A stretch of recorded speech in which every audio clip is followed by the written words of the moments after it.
Magandang araw, mga ka-horror.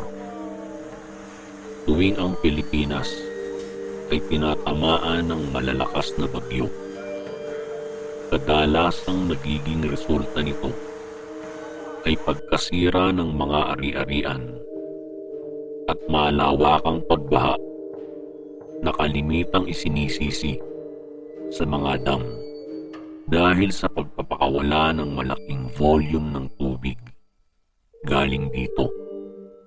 Subalit, ang lahat ng bagay na nangyayari ay may dahilan. Ano nga ba ang maaaring maging epekto kung sakaling sa kasagsagan ng malakas na ulan at bagyo na kahit umapaw pa ang dam ay hindi ito magbawas ng tubig? Siguradong isang malaking dilubyo.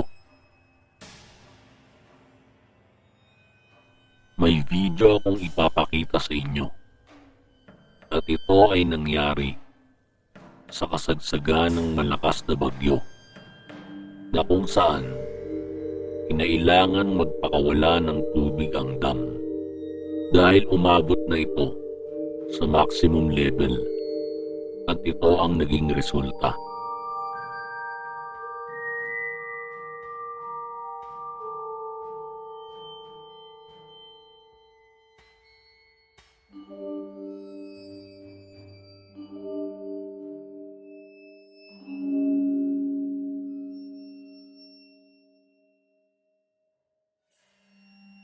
Kung sa pagpapawala ng malaking volume ng tubig galing sa dam ay malaking perwisyo ang dulot nito sa tao dahil sa malawakang pagbaha, ay doble o triple pa ang maaaring perwisyong mangyari kung sakaling pumutok ito. Kapag ang isang dam ay pumutok, maaaring mabura sa mapa ang ilang bayan na tatamaan dahil sa malawakang pagbaha. Mas maraming buhay ang tiyak na mawawala dahil sa pagkalunod, mga ari-arian at pananim na siguradong hindi na mapapakinabangan, mga kabahayan na maglalahong parang bula, at kakapusan sa malinis na tubig at kuryente. Subalit, ano nga ba ang mga pakinabang na nakukuha natin sa mga dam? Napakalaking pakinabang ang naidudulot nito. Dahil sa mga dam nanggagaling ang supply ng malinis na tubig at supply ng kuryente sa buong Kamaynilaan at iba pang karatig na lugar.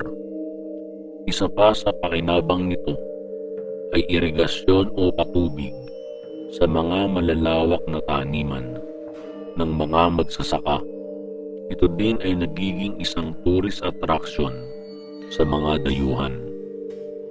At syempre, pangkabuhayan sa mga empleyadong nagtatrabaho sa mga dam at power plant.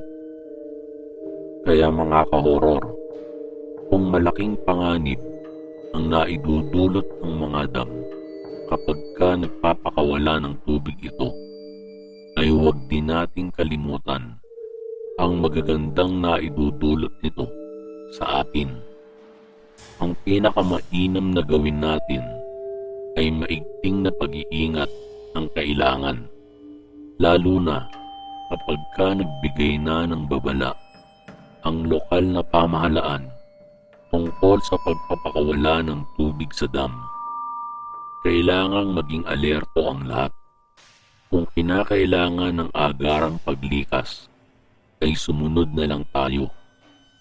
Ang mga bagay na mapipinsala dulot ng pagbaha ay kayang palitan, pero ang buhay na mawawala nang dahil sa ating pagwawalang bahala ay hindi na maibabalik. Palagi nating tatandaan mga kahoror na ang lahat ng bagay na nangyayari ay may dahilan. Maraming salamat.